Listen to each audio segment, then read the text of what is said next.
একটা সহজ বিষয় আপনারা যত তাড়াতাড়ি মেনে নিতে পারবেন ততই আপনাদের জন্য ভালো হবে। আজ হোক, কাল হোক, কিছু মাস পর হোক বা কিছু বছর পরেই হোক না কেন, আপনাকে একটা সময় টোটালি একা হয়ে যেতে হবে।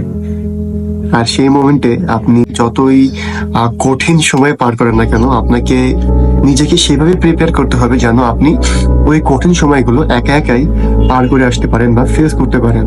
তার উপর যে আপনি এক্সপেকটেশন রাখবেন যে সে আপনাকে হেল্প করবে, এই এক্সপেকটেশন রাখাটাও আপনার ভুল হবে। কারণ যদি সে কোনোভাবে আপনাকে হেল্প করতে না চায়, তাহলে ওই যে এক্সপেকটেশনটা আপনার ভাঙবে, এইটার জন্য আপনি মেন্টালি প্রিপেয়ার থাকবেন না। আপনার ওই সময় এমন একটা ধাক্কা খাবেন, ওই মোমেন্টটা প্রপারলি আর ফেস করতে পারবেন না, পার করতে পারবেন না, আপনি ওখানে আটকে যেতে পারেন। যত তাড়াতাড়ি আপনি নিজেকে সেভাবে প্রিপেয়ার করতে পারবেন মেন্টালি অ্যান্ড ফিজিক্যালি, যে আপনি একা একাই আপনার লাইফের প্রত্যেকটা ডিফিকাল্ট মোমেন্ট ফেস করতে পারবেন বা সেগুলো ওভারকাম করতে পারবেন, ততটাই আপনার জন্য ভালো হবে। এই জন্যই এই কথাগুলো বলা, যেন আমাদের ডিফিকাল্ট মোমেন্টগুলোতে কারোর হেল্প না নিতে হয়, কারোর উপর ডিপেন্ডেন্ট না হইতে হয়।